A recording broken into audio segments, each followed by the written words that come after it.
She comes back into frame holding something behind her back. She shot her mom 3 times in the face.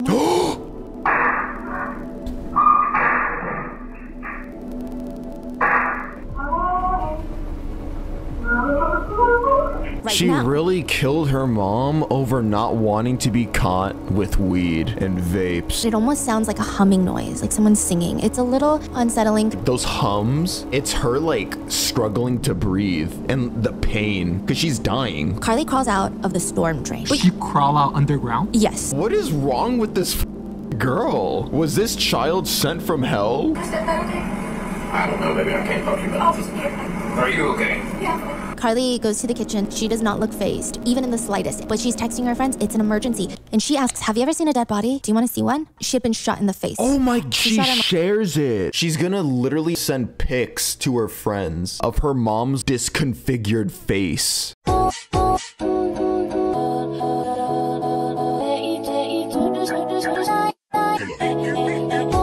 If you cringe, you lose. Oh my god, Uraka! Why do you have a tail? It's so I can bark for you. Ew, you're like a baby. Get away.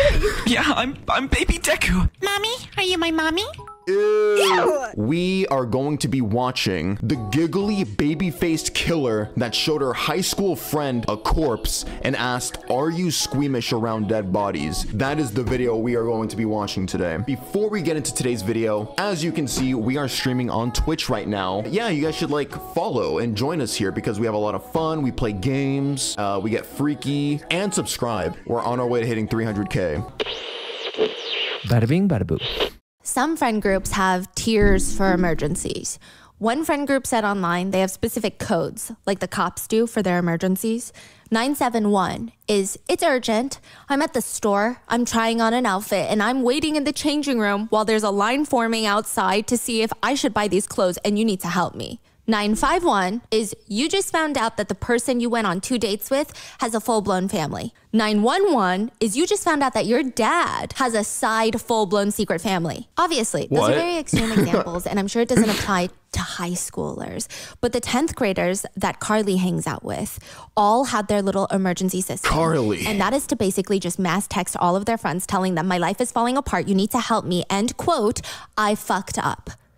Bruh. March 19th, 2024, that's exactly what 14-year-old Carly Gregg texts all her friends after school one day, and they start panicking. Recently, Carly had just been all over the place. She's been drinking Germ-X, the hand sanitizer. Okay, yeah, I'm gonna glaze a little bit right now. Stephanie looks really pretty in this video. Sorry, that's like super off topic. I don't know. Carly had just been all over the place. She's been drinking Germ-X, the hand sanitizer. Oh, fucking Carly. Technically, the whole thing was a prank. They were like, hey, I dare you to drink the hand sanitizer as a joke. At least it was supposed to be a joke, but then she actually drank it. Bruh. Yeah.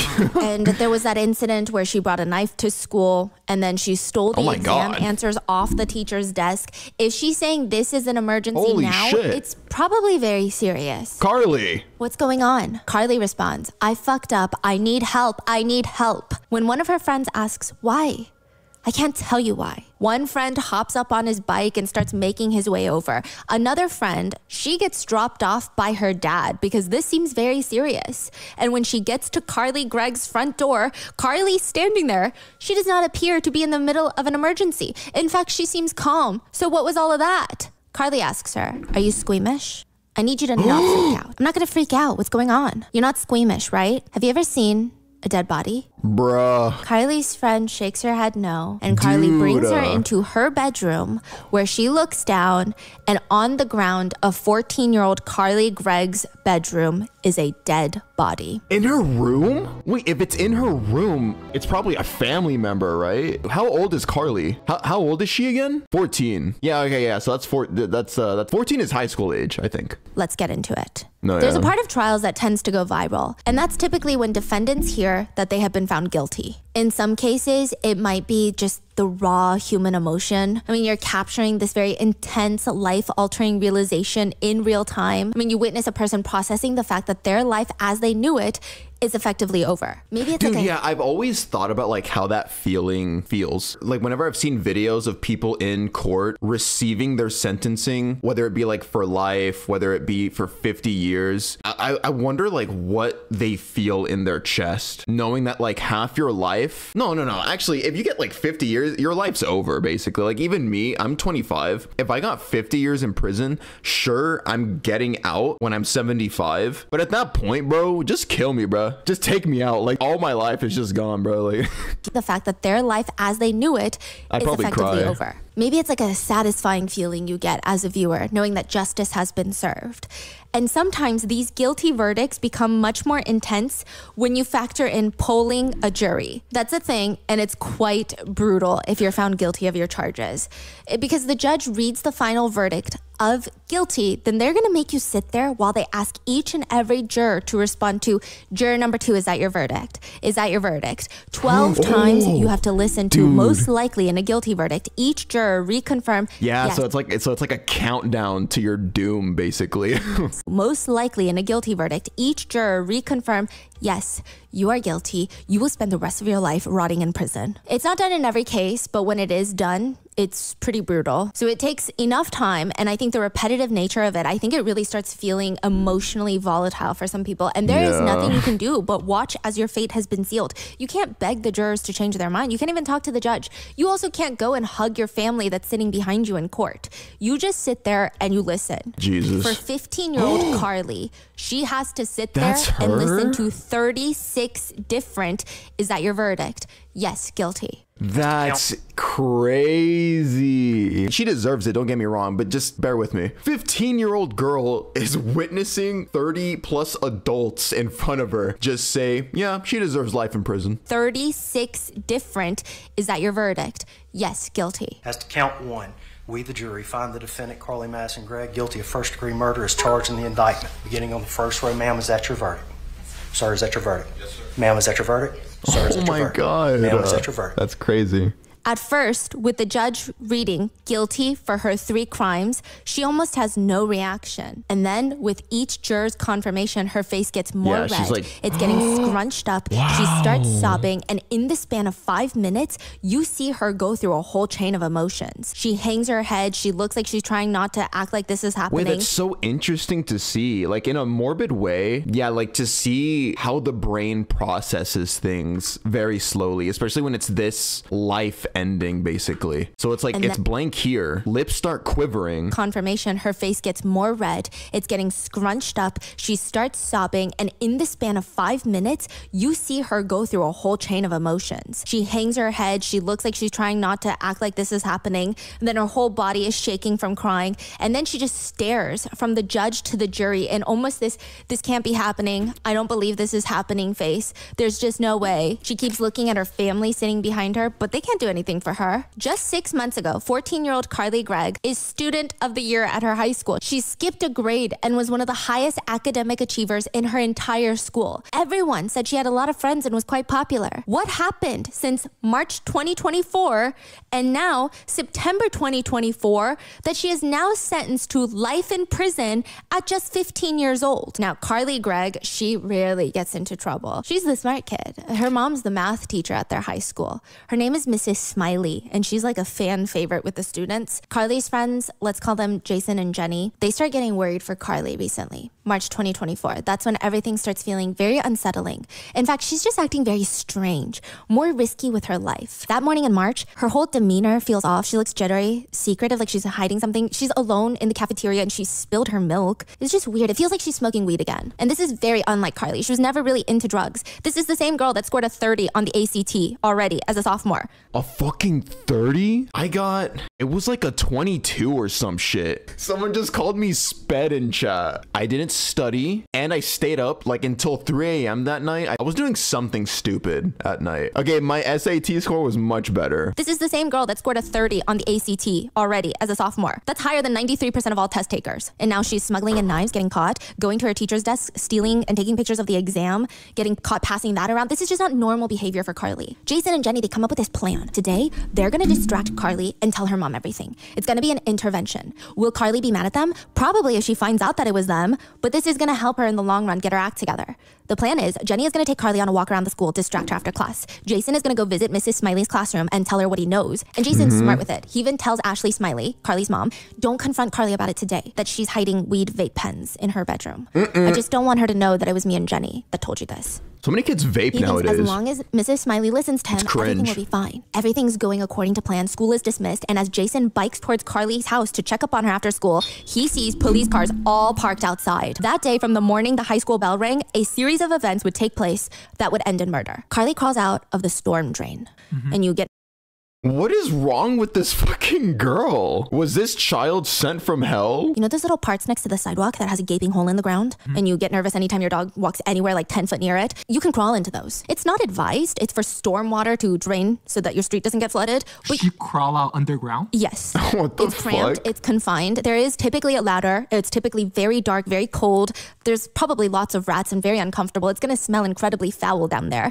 And by the time she's crawling out, there's people waiting for her. She's soaking wet. I mean, considering the circumstances of, crawling out of a storm drain, she's remarkably calm. She looks a little confused, a little uncomfortable around these strangers, but that's to be expected when you get arrested and your hands are getting swabbed for gunshot residue. And she's short. She's like maybe not even 5 feet tall at 14 years old. She's got this short brown bob. She's wearing a Nirvana shirt. Yeah, she looks really unassuming. Obviously, you fired with a pistol, correct? Yes, sir. She's very polite, almost kind of nonchalant. Like if you were to go to the hospital and they ask you to take your weight, it's uncomfortable, you're not feeling the best, but you're being polite and you're letting them help you. They ask her, which hand did you shoot with? Oh, I don't remember. And as they're swiping her hands, she asks, is my stepdad okay? I don't know, baby. I can't talk to you about that. That's how a cop responds. Is my stepdad okay? I don't know, baby. I can't talk to you about this. Are you okay? Yeah. What the fuck? The police step aside to talk to each other out of Carly's view so about what just odd to happened, see. discussing which facility they're going to take this teenage girl to. And one cop turns to the other and says, she doesn't even know about her mom. She's over here asking about, is my stepdad okay? When police were called to their house, they had found Ashley, the geometry teacher, Carly's mom, dead. Her stepdad, Heath, had been shot and Carly had been missing. She was found in the storm drain, not even like an hour later. So what happened? What the People don't know what happened. The police need to figure it out. And all the answers are in this small camera that's hiding inside the refrigerator. It's not normally placed inside the refrigerator because why would one need a camera in the refrigerator? That's very odd. It's normally up on a high shelf in the kitchen so you can see the whole back door. You can see the kitchen. You can even see a little bit of the living room just outside. But they find it behind stacks of water bottles in the kitchen as if someone was intentionally trying to get rid of this camera. And the police import the footage and they start watching. And I'm sure it's strange for authorities to watch footage from inside someone's house. It's just weird when you watch someone move about their space. This is publicly available. I'll insert it in the video, but it's just... It's odd because yes, we're going to see footage. The police click open the first file from that day. And at this point, this is what the police know. Ashley and Carly may have had a tense car ride home, considering one of Carly's friends told Ashley that she was having problems with weed and had a burner phone and she had weed vape pens hidden in her bedroom. And it's likely that Ashley Smiley, the mom, was going to go look for those weed pens in Carly's room once they got home. And they know that Ashley Smiley, the mother, the math teacher, is found dead in Carly's room. Oh my so it's God. safe to assume right she now. really killed her mom over not wanting to be caught with weed and vapes. This girl really killed over some nick. Okay, wait. Sorry. I'm not laughing at the murder. I'm laughing just like, this is how cringe the addiction to vapes are nowadays. Because it's just so, yeah.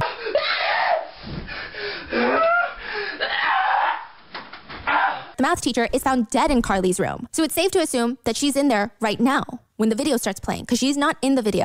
You see Carly letting the family's 2 golden retrievers in from the backyard, and she's walking in through the back door, but her demeanor is interesting. She's almost sneaking back in. She's walking through the kitchen, but she's careful about each step, trying to listen while quietly going towards the living room. She's standing in front of the living room. She pokes her head out to the right, then to the left, and then she listens briefly and then starts swiftly, quietly moving towards the left. She comes back into frame holding something behind her back. Is it like a possible intruder? Oh my God. That's so chilling to see. Frame holding something behind her back. She has the knife, huh? That's gonna be what she kills her with. Do you hear someone? At this point, the dogs are roaming around freely in the house. Their tails are wagging. They're completely oblivious. They're having a good time. Is there an intruder? It doesn't make sense, right? You see Carly go from the left side of the hallway, pass by the kitchen to the right side of the house, holding what appears to be a gun behind her back. Oh my God. You don't see the gun that well because she's hiding it, but it appears to be a gun because right afterwards you hear a loud gunshot. Then dogs start pacing. Then you hear a high-pitched squeal of some sort. It sounds like someone had been shot and they're squealing. Then another 2 rounds go off.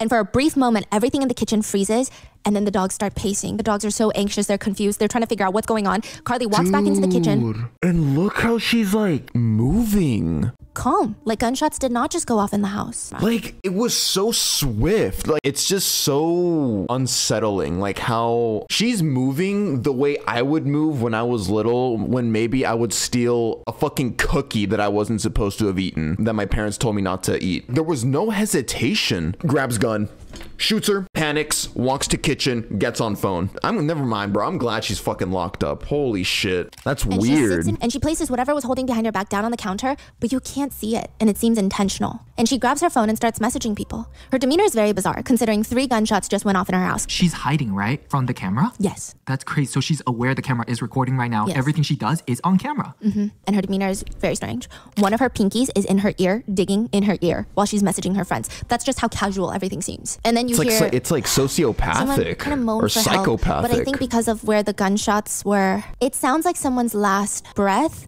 but it almost sounds like a humming noise, like someone's singing. It's a little unsettling considering when you know in hindsight.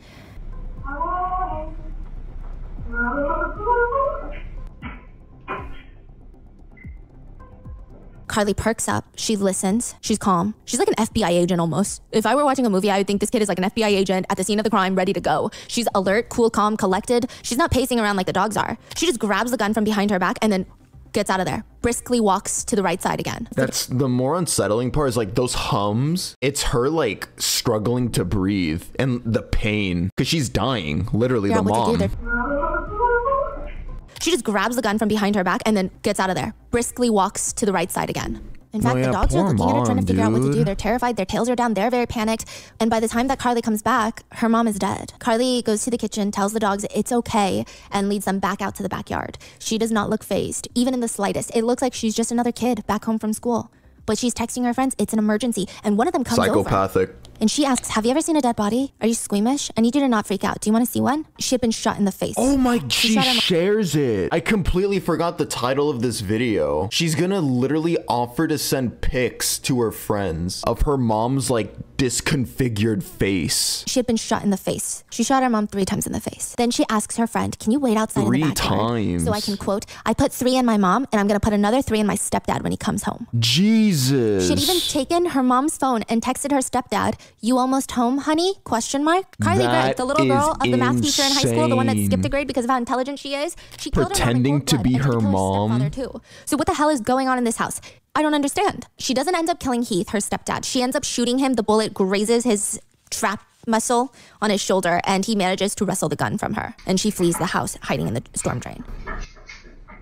Now, when a 14-year-old kills anyone, one of the first questions is, okay, yes, but are they insane? Because any other option doesn't make sense. 14-year-olds aren't inherently evil, are they? I mean, how can they be? They look so young and naive. She must have some debilitating mental condition that makes her legally insane, right? Carly got this journal where on March 12th, so a week before the incident, she writes, I think I had a psychotic break earlier. The whole ordeal was quite silly. I actually spoke with one of the voices in my head. Well, I didn't hear them until earlier today, but I only do then. My particular friend and I were practically screaming bloodthirstily and ravenously. I mean, thank God physical confrontation was not fruitfully possible. I sound crazy. I need to get back into the habit of journaling. I think it's good. I haven't quite decided if I will bring this stupid thing to my therapist tomorrow. I just can't decide. Then stuffed into that journal is a loose piece of paper that's been folded up, and there's writing in the middle that reads, anywho, I don't think I'll make it any longer. Then scribbled all over the paper is, please help me, please help me, please help me, in different fonts, different types of handwriting. I'm sorry, please help me. When asked about this piece of paper, Carly claims she has no idea what anyone's talking about, making it seem like she does not recall writing anything like that. See, like the reason why like all this mental health shit is always so, it's frustrating and it's confusing because there could be parts that are genuine. The murderers usually realize that, like, okay, some of this like insanity shit, like the, you know, like, talking about how she was talking to one of the voices in her head, that might have been real. But once they kill somebody, they're like, oh, okay, I'm gonna start mixing in some bullshit now. So I'm gonna mix in some bullshit into this real shit so that it all gets muddy and then it confuses the investigators and it'll get them a lighter sentence, usually. Then another page in her journal reads, what do I believe? There is no God. Heaven and hell are fake. You don't need family. Writing your own destiny, loving yourself, don't belong to anyone, never be alone, go to your place of comfort often. Sometimes you must blend in but never forget. It's okay to be evil.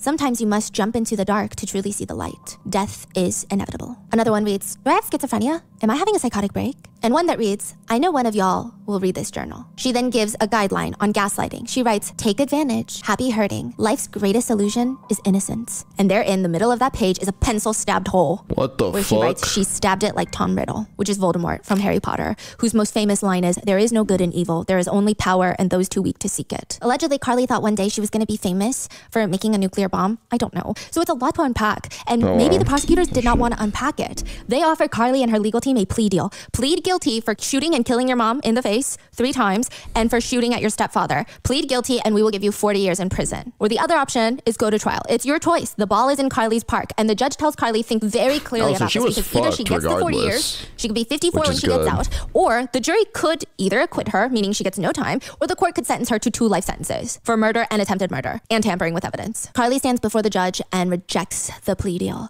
That would probably be the 3rd worst choice in her life. The first worst would probably be shooting her mom, then shooting at her stepdad, and now this. All right, Miss Gregg, did you receive that recommendation of 40 years? Yes, sir. And it was your choice and your choice alone to reject that recommendation? Yes, Your Honor. She now has to convince the jury, even with all that footage in the kitchen, the dog's going crazy, that she is insane. She was lost in her mind in those moments. She also has to sit there and listen to Heath, her stepdad that she tried to kill but was unsuccessful, be alive, and sit on the witness stand to talk about what happened that day. Heath Smiley is Ashley Smiley's husband, Carly Gregg's stepfather. He testifies, and his testimony has been quite controversial. I will say he does appear to be quite lethargic during most of it, emotionless even. Carly screaming, and you heard me holler, what's the matter?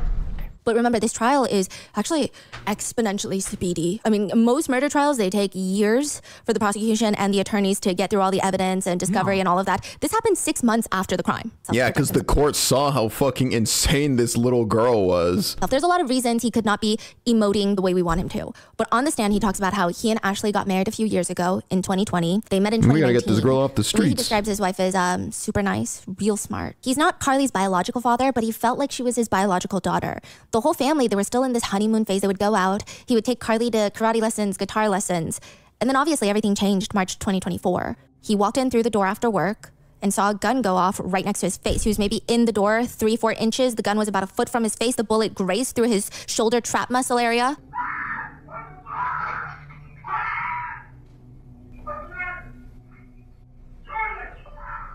I'm gonna turn it up. And Heath's 911 call is played for the court, where he does not sound like himself. The 911 operator kept calling him ma'am. He's very incredibly distraught. It sounds like the adrenaline is overpowering and he can't even control his breathing. He isn't even able to tell the operator his address. He's just screaming. He's screaming that his stepdaughter had shot him. He managed to take the gun from her, but she ran out the back door. And Carly is the most emotional during the entire trial when she hears Heath's 911 call. Probably more emotional than when she is being read her final verdict. Yeah. What was her emotion? Just snot dripping down her nose, sobbing. Jesus. Your daughter tried to shoot you? I don't care, bro. I'm sorry. I'm glad you're off the fucking streets, bro. Rot in jail. How old is she? 14. 14? I mean, I can see potentially why. I mean, when Heath discovers his wife Ashley is dead, he sounds a bit like a wounded animal. I mean, I say that to paint a picture for you. It's pretty heartbreaking. He screams, she killed her mom, she killed her mom. She's dead on the floor of my daughter's stepdaughter's room. She's on the floor. When the dispatched officer arrives at the house, you can hear Heath screaming inside the house. He's finally able to open the door. He can barely stand up straight. Once he gets out the front door of his house, he falls onto the ground. He has his back up against the wall. He can barely talk.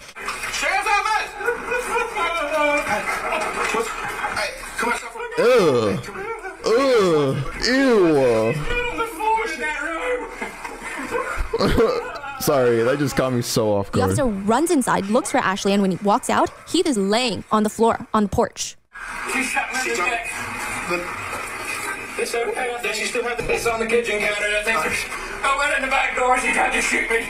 No, I don't blame the stepdad for reacting that way, by the way. Like, just imagine that. You almost got murdered, bro. You just witnessed a little girl fucking try and shoot you. After this, Heath is on the stand testifying, and a lot of the questions were about Carly's mental state prior to the incident. He says Carly's biological dad was just not a great person. He terrorized both Ashley and Carly, that Carly told them that whenever she went to hang out with her biological dad for required visitation custody, he would do really questionable things, like blow smoke in her face, do drugs in front of her. Oh, At one point, geez. she reportedly told Heath that her biological dad forced her to drink a beer when she was 12. Also, since her former ex, Carly's biological dad, struggles with drug usage, it seems like Ashley was very sensitive to anyone doing drugs around her, especially her 14-year-old child, for good reason. Ashley is in fact so scared of her first husband, the biological dad, she keeps a loaded weapon under the mattress. That's the one that Carly grabbed to kill her mom. See, that's why, man. Guns are great, don't get me wrong. Sure, like for self-defense, if it makes you feel safe, go get one. But if you have children, I'm sorry, man, you gotta keep that shit safe. Not under the bed. You don't have to put it in a safe if you don't want to. Keep it somewhere where nobody but you knows where it's at. At one point, Heath states after the chaos was over, he realized the garage had a camera set up inside the garage. He went home after being released from the hospital. He found the SD card. He tried to copy the card onto his computer,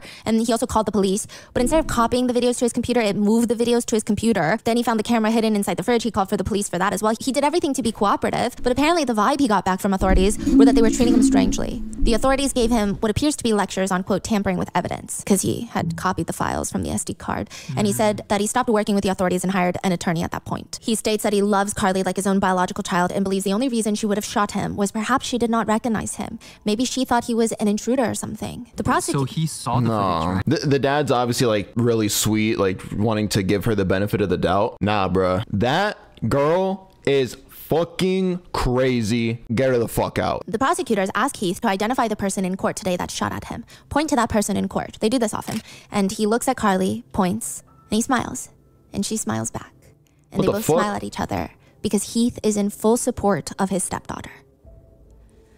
There is a lot of discourse about Carly's stepfather, primarily because there's the... Okay, maybe he's not sweet. Maybe he's just fucking also weird. She killed her mom, bro. Did you just forget that or what? There is a lot of discourse about Carly's stepfather, primarily because there's this one clip that's going viral where Heath is in court, he smiles at Carly, and I don't know what he mouths, but it sounds like he mouths "I love you" to her, which, I mean, stepdads love their stepdaughters, but I guess people just thought it was weird. So there is a lot of discourse about the stepdad, and I do want to mention that this is not normally something I would include in one of our episodes. I think it's really dangerous to talk about rumors, these types of theories that have no proven basis yet or ever, but it's just such a big part of the discourse. So keep that in mind. These are just theories circulating on the internet. Heath Smiley is not a known suspect of any sort of crime. In fact, he is a victim in this case. But the theory that is mainly based on gut feeling and court clips. Some netizens think there's no way that Heath is able to forgive Carly for something like this. There's just no way.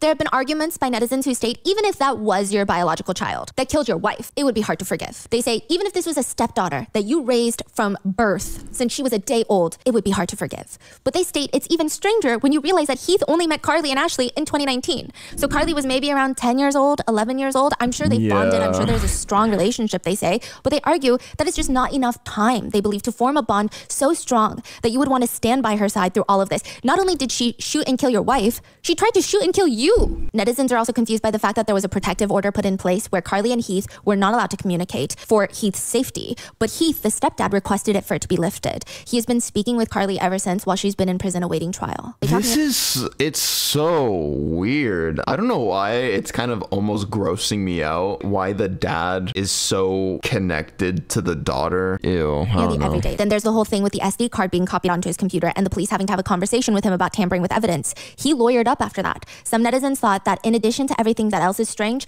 the SD cards is strange. What if he wanted to make sure there was nothing on there? A lot of netizens think just the way he describes Carly to them does not come off as very honest, but overly perfect. They feel like he fully works for the defense in trying to help her. He's bringing up stories of how smart she is, how friends depend on her. She's so sweet, so happy, so bubbly. She loves the dogs. One netizen writes, there's no way she was this calm, peaceful, and sweet all the time. She was taking medications, getting therapy, self-medicating. I mean, something was clearly wrong. So what is this? Others state that Heath smiles more when he talks about Carly than when he talks about his own wife, Ashley. And when did you and Ashley Smiley meet?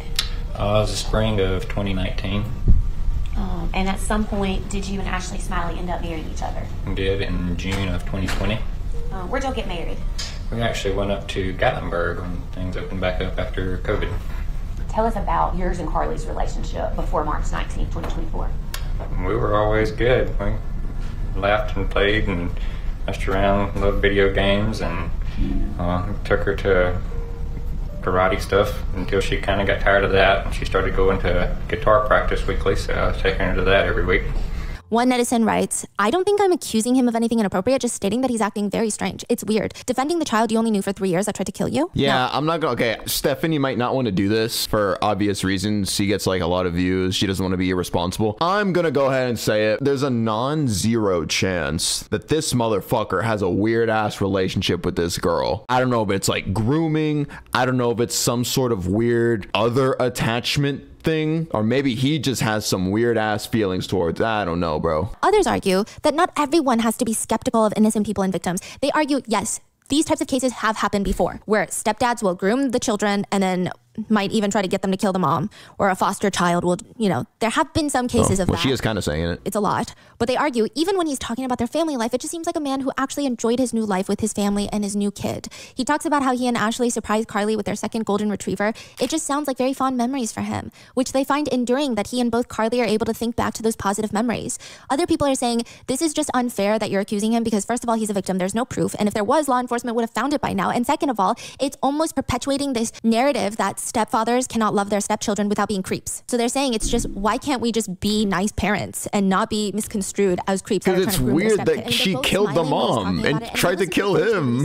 It makes no sense. As for getting an attorney, it makes total sense. They say you don't want to talk to a police officer without an attorney present, as well as the fact that they took his ID and didn't give it back to him. And they kept giving him these weird lectures of tampering with evidence when if he was suspicious, why would he even call them about the SD cards? The police weren't even looking for SD cards. They didn't even know the existence of these cameras. So it's not like, where are the SD cards? He called it and then willingly gave it to them. So they're like, no, he's never even been considered a suspect. These group of netizens comment, if you have ever had severe trauma or PTSD, I mean, you know not to judge this man. You detach, you learn to compartmentalize the trauma. This is a trauma response. It's called compartmentalizing. Stop victim shaming and blaming. Others think not only do they feel bad for Heath, but it just shows how good Carly is at manipulating people. She fooled her friends, she tricked her mom, her psychiatrist, and now her stepdad, especially because he's in such a vulnerable state. Yeah, at the end of the day, to a degree, trauma bonded to Carly. At the end of the day, it's her. It's that little fucking girl. Went through that day, you know? Or maybe even helping her will give him a purpose to try and offset the bad. Some netizens have speculated. Or perhaps it's the guilt of missing your wife and knowing that perhaps Ashley would not want her daughter to be rotting in prison for the rest of her life. One netizen comments, I feel he's being manipulated by Carly and is making himself look like a creep for defending her, which many netizens can see. Just the way he talks about Carly, it sounds like someone who has been charmed, almost. At one point, the defense attorney asks, in all the time that you've known Carly, would you describe her as callous? No. Calculating? No, not except with math. And he smiles and Carly smiles. So See, Carly's grandparents have also been in attendance. Sorry. Ashley's parents, it seems. She smiles at them whenever she comes into the courtroom. So people use that as proof that Carly's just very... God, it's just such a nasty fucking smile, bro. People use that as proof that Carly's just very... There might be a legal aspect to all of this too. Some people say, no, he's not defending Carly because he is like doing something weird with Carly. It might be because he's trying to protect himself. Technically, the gun used to shoot Ashley is registered to Heath. Heath knows that prior to this, she was seeing a therapist and Carly was mentally unstable. Some netizens believe that could fall on Heath. He could get some sort of charges for having his gun so easily accessible because recently with all the other happenings, the school shootings, that has been the case where parents know that their children are mentally unstable and still let them have access to weapons. They also get charged, which rightfully so. But some people think he's doing this defensive like, no, nothing was wrong, so that he doesn't get legally held potentially for having her have access to these weapons. That's kind of a stretch. Some people are saying it's not a weird thing. He's doing this for his legal thing. And that's probably why he also got an attorney. I don't know about this theory. I don't know if the police would have charged him with anything. That theory seems like such a stretch to me. Like I don't think it would really fall on him at all. Could they question him? Sure. But I don't think he would be in any legal trouble for that. I don't know about this theory. I don't know if the police would have charged him with anything, but a lot of netizens have been pointing it out. Also, there were a lot of guns in that house. There was also a shotgun and an AR unloaded, but in the closet. But still, one netizen writes, hearing that the gun was unsecured under the bed, it feels like all of this could have been prevented or reduced with proper gun safety. And then I will say a good chunk of people fall into the category of, I don't know, but it's definitely weird. Very weird reactions from the stepdad. But I guess people deal with trauma differently. I don't know. That's been me. Like, I don't know. Like, maybe it's trauma, but it's still just fucking weird, man. I'm sorry. Case starts going viral recently is not just her interactions with her stepdad whom she tried to kill, but Carly has very interesting court appearances and she just behaves a bit interesting. A lot of netizens have opinions on how she looks, what she's wearing, how she cries. So people point out that she was arrested in a Nirvana shirt and her hair was in this almost sporty looking bob, but now she's got this bob with bangs. She is kind of leaning into this doll girl type of aesthetic. I don't know. Obviously, nobody expects her to show up in court with her Nirvana shirt on, but some netizens think that she's clearly dressing in a way that is very reminiscent of Catholic schoolgirl outfits. Plaid dresses, collared dress shirts, cardigans with gold buttons all the way, frilly sleeves. For one, yeah, she's definitely dressing up in a way, again, probably to manipulate the decision of the courts. Like, oh, look, I'm so innocent. It's a schoolgirl outfit. Oopsie, I didn't mean to do it. Whatever. I don't know. The outfit makes her look more evil. The little Catholic schoolgirl thing does not work on us. They also say with her hair, the short hair with the bangs and the outfits, they say she looks like the girl from the movie Orphan, which makes this creepier. She don't look like that, bro. Why are we gaslighting ourselves? Others make comments about how the defense is working overtime with her styling, saying, surprised they didn't just put her in something pink with unicorns on it. Yeah, so that's been a huge topic of conversation. I will say her baby face is kind of out of this world. She does look a lot younger than she is. And defense attorneys, to their defense, will coach their clients on what to wear, how to dress. But more so than her attire, I think it's her demeanor. I mean, the first day she looks a bit more distressed, but other than that, most of the time she looks like she's seen crazier stuff, like more exciting stuff. She looks like she's in the pews of Easter Sunday church sermon. She looks kind of disinterested. She's very emotional during Heath's 911 call when that's played. She's pretty engaged when Heath is on the stand, and she's the most locked in when the defense expert, the psychiatrist, goes up there to talk about how mentally unwell she is. Locked in? Locked in. I'm sorry, hearing Stephanie say that term is kind of funny. Like locked in. Like Locked in? Locked in. Like, what are they saying? Just talking about her? Just that she has potentially schizophrenia. She's bipolar. Over the last 5 years, she thought about 60% of her time in a depressed state, about 20% of her time in a hypomanic state, and about 20% of her time in a normal mood state. So I gave her the diagnosis of bipolar 2 disorder. Wait, she nods like, yeah, I agree. I am mentally ill. Get me a lighter sentence. Bipolar 2 disorder. See, like she nods after hearing him say like, oh yeah, she probably has bipolar 2 or whatever. A bipolar 2 disorder. The locked in is weird. She's fascinated by how someone perceives her, how this expert perceives her. It's almost analytical studying, which is it was a little creepy at times. Yeah. She does giggle and smirk a lot during the trial. There was one time. What? Okay, there was one where the prosecutor's expert went up there and he's talking about, yeah, I don't think she's crazy. I read through her journals. I spoke with her. I'm a psychiatrist. I don't think she's crazy. And like the whole Tom Riddle thing, that's from Harry Potter. And he's talking about the connections with Harry Potter and all these villains. She seems to have an obsession with villains. And she just smirks. A full smirk. Tom Riddle is from Harry Potter series, and he turns into Lord Voldemort, and he's evil. And so in her journal, she talked about Harley Quinn, war crimes, Tom Riddle. Sometimes she's giggling with her attorneys. I don't know if they're writing something, but she'll just giggle. Yeah, because even she's like, bro, this is so fucking stupid. Like, I'm actually just crazy. Like, I'm actually just fucked up. She thinks it's hilarious and she just starts giggling. It's just not appropriate. Another point of frustration for netizens is she really only cries when someone calls her a victim of some sort. And there are other times when her defense attorneys talk about how close she is with her mom. She starts blinking rapidly. Her lips get thin and she starts nodding up and down. Like, yes, we were. A lot of people feel like it's very forced. You tell me. She also does this thin-lipped, looking down, shy smile when the defense talks about her grades and how smart she is. Like, oh, stop, I'm embarrassed. Or when the defense talks about how she's not a deranged child, she's not a troubled child. She does these strange little no head shakes and her lips are thin, like she's trying to cry and she just shakes her head no. Whenever they say anything positive about her, yeah. Stop. Sometimes she'll have these moments where she just looks straight into the camera of the live streaming court stuff where it just feels like she's breaking the fourth wall. The whole thing is unsettling. She'll just stare straight into the camera. Many netizens also point out that she just cries at weird times. I mean, she could be in her head, but she'll just start busting out into tears while they're swearing in a witness, like a random witness, like a police officer, who's probably not going to say anything crazy, but she'll just start crying while they're being sworn in. On top of that, when a state witness, so her opposition, if you will, if they state something about her that puts her in a negative light, she'll just sometimes smirk here and there.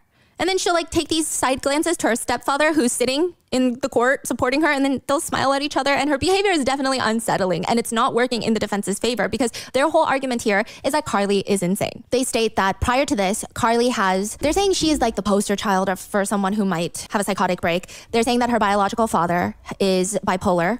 Now, the state brought up an expert who said, well, I went through her father's medical records because I was allowed to, and I saw that he had a 1-hour consultation with a doctor, and they diagnosed him with bipolar disorder, bipolar 2 to be exact. But 1 hour is not enough, and that same doctor prescribed him Adderall, which is an ADHD medication. And this psychiatrist for the state is saying that is not common. When you have someone with bipolar 2, you would be very, very hesitant and careful to prescribe a controlled substance like Adderall. The defense also states that her dad is schizophrenic, and they state that that means Carly has a higher chance of being schizophrenic, but he has never been diagnosed, at least from what the state could find, of having schizophrenia. They state that prior to this, Carly was seeing a therapist here and there for a few weeks because she was just having bouts of depression. She just became very lethargic. Her mom was really worried about her. She would go see this therapist like once or twice a week, never mentioned hearing voices. But suddenly in prison after the murder, she reports that she's been hearing voices since she was a little kid. The state's experts argue that's actually not very realistic. People don't start hearing voices when they're 7 years old.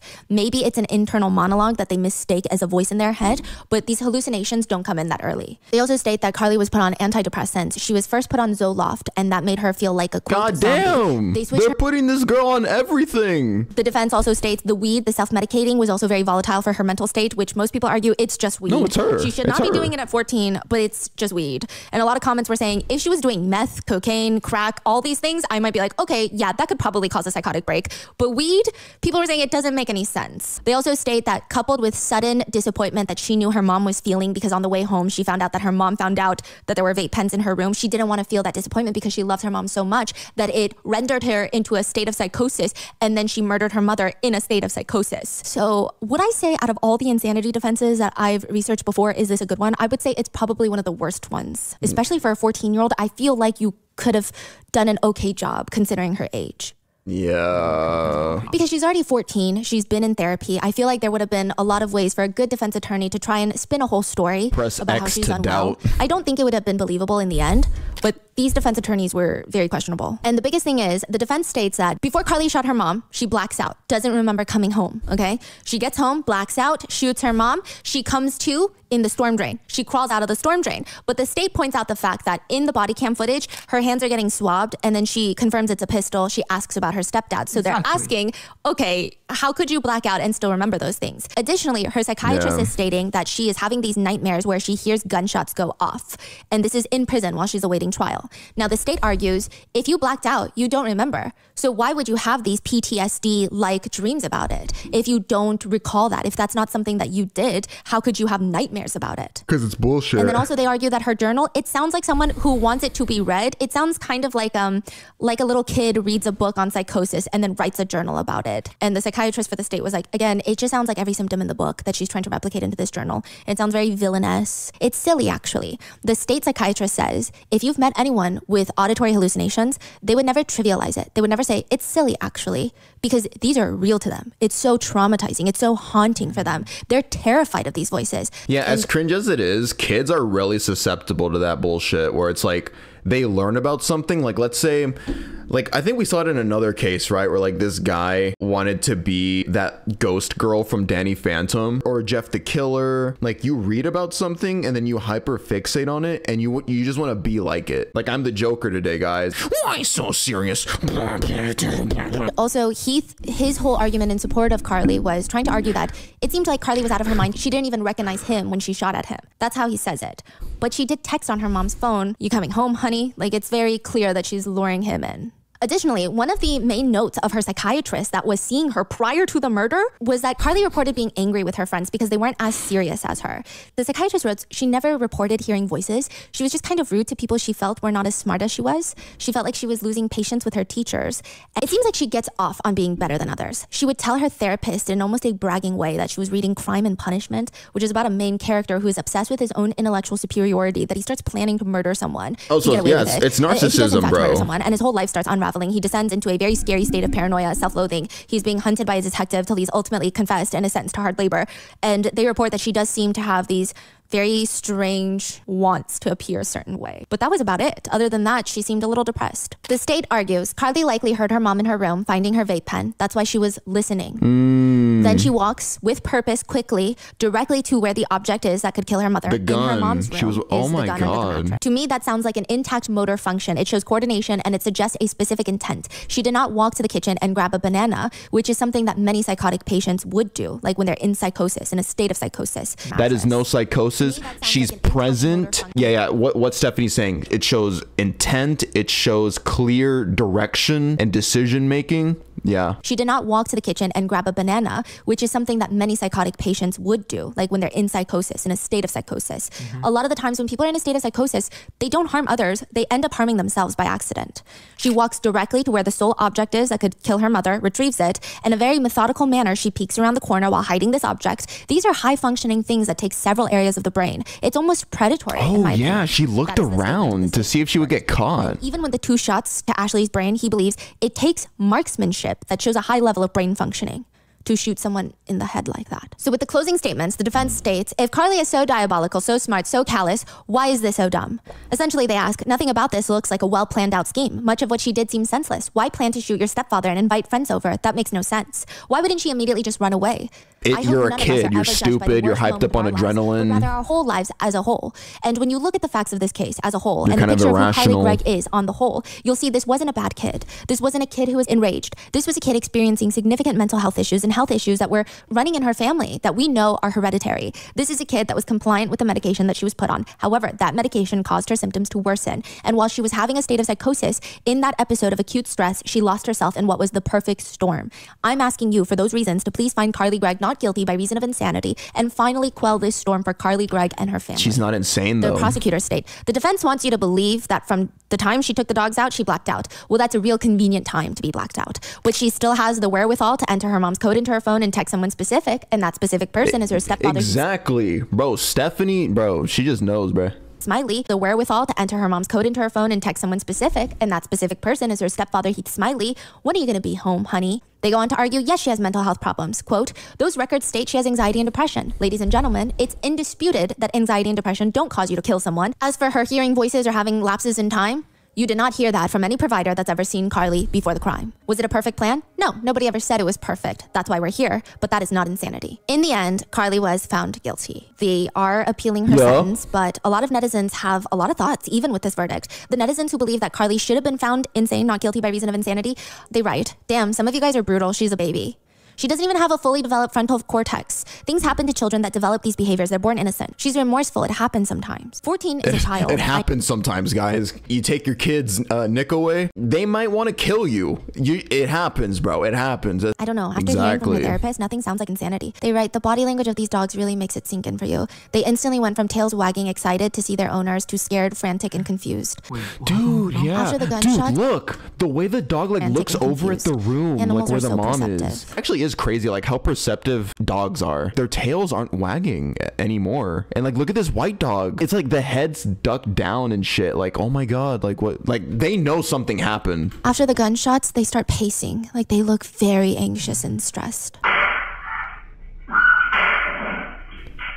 No, dude, they were so scared. You cannot tell me they were not Others scared. are just using that. She has been sentenced to life in prison for the murder of her mother, the attempted murder of her stepfather, and 10 years for tampering with evidence. A lot of the expert stuff didn't make sense. They state that she was diagnosed after the murder with bipolar 2 and was having auditory hallucinations her whole life. But auditory hallucinations can happen to those with bipolar 2, but aren't as common. So everything just felt very wishy-washy. I don't know. She could have bipolar 2. She could have been having auditory hallucinations, but it just... nothing made sense. What are your thoughts on this case? It seems like everybody is very divided. Some people think that she should just be hospitalized. Others think that she should be acquitted. I would say most are pretty happy with this conviction.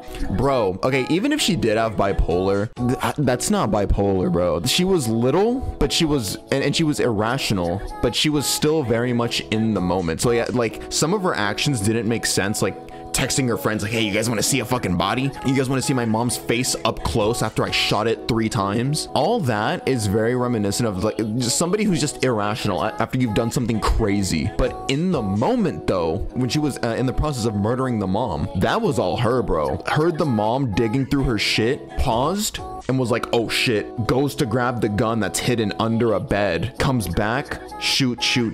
Now, yeah, rest in peace to the mom though. And also back to the dad. Really fucking weird behavior. I'm sorry. Yeah, you can say it's a trauma response, but this stepdad that had only known the kid for what, a couple years, and then the kid tried to kill him and successfully did kill the mother, the wife. It just makes no logical sense as to why you would be so like uppity about the idea of your stepdaughter being free after all that. It's just very strange. But yeah, anyway, that's a video. Another fucked up case. Thank you for watching. Make sure you subscribe. Bye, YouTube.